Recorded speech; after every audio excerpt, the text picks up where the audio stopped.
चलिए शुरुआत करते हैं एक कहानी से। एक किसान था। उसे उसकी फसल अच्छी नहीं हो पा रही थी। उसके साथी किसानों की फसल तो बहुत अच्छी हो रही थी। तो इस हर साल की तरह इस साल भी वो अपने साथियों के साथ बीज खरीदने बाजार गया।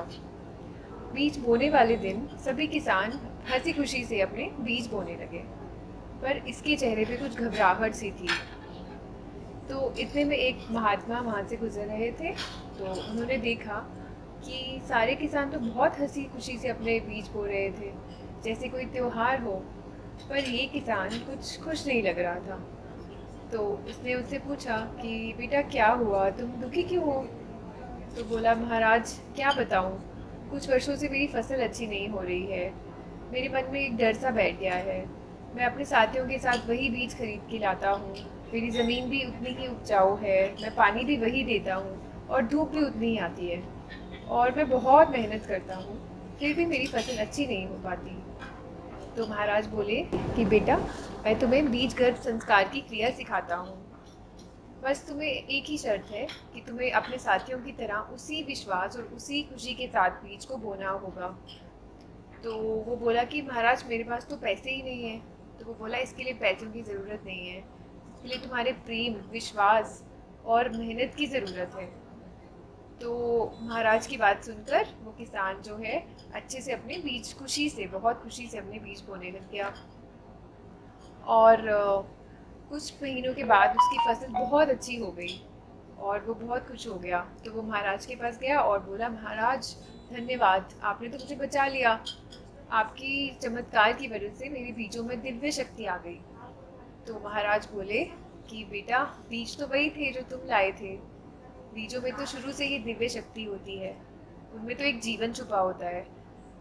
पर जो चेंज हुआ है, जो बदलाव हुआ है, वो उनमें नहीं, वो तुम में हुआ है, तुम्हारी भावनाओं में हुआ है। तो किसान ने सोचा कि कुछ महीनों से मेरा जो है जितनी भी चिंता थी, जितना भी दुख था, मेरे मन से दूर हो चुका था। उसने सोचा कि उसका जो रिलेशनशिप था अपने साथी किसानों के साथ और अपने परिवारजनों के साथ बहुत ही अच्छा हो रखा था। उसके उसको किसी भी चीज़ की कोई चिंता नहीं होती थी। उसका भगवान पर, उसका खुद पर विश्वास बहुत बढ़ चुका था। तो कुल मिलाकर वो एक अच्छा इंसान बन चुका था। तो गर्भ संस्कार की क्रिया भी यही होती है। हर माँ बाप चाहते हैं कि उनका बच्चा जो है वो पूर्ण रूप से हर गुण में संपन्न हो, बहुत सक्सेसफुल हो, अपने परिवार का नाम रोशन करे। इसके लिए उन्हें गर्भ में ही उसे वैसे ही संस्कार देने चाहिए। जैसे कि माँ जो होती है, माँ को अपना टाइम पे खाना खाना चाहिए, टाइम पे सोना चाहिए। अगर वो रात में 2 बजे तक जागती रहेगी तो बच्चा भी बड़ा होकर 2 बजे तक जागेगा। और दूसरी चीज़ ये है कि जिस एनवायरनमेंट में, जिस जिस पोर्शन में आप बच्चे को लाना चाहते हैं, उसको भी आपको आपको अच्छा बनाना है। उसके लिए फॉर एग्ज़ाम्पल आपको जैसे प्लास्टिक से दूर रखना है, प्लास्टिक से बचाना है पर्यावरण को, ताकि बच्चे को भी एक बहुत अच्छा एनवायरनमेंट मिले। उसके लिए हमारे पास आता है कि हमें 3 चीज़ों का ध्यान रखना होता है, ठीक है?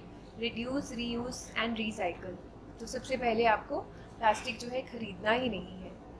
आप बाज़ार जाते हैं तो अपने साथ में कैरी बैग लेके जाइए। और दूसरा, जो ऑलरेडी आपके घर में प्लास्टिक है उसी को बार बार यूज़ करिए। तीसरा, प्लास्टिक को जो है अलग से डिस्पोज और अलग बैग में रखिए, ताकि कबाड़ी वाला वही अलग से लेके जाए और उसे भी परेशानी ना हो और पर्यावरण में भी वो मिक्स ना हो जाके।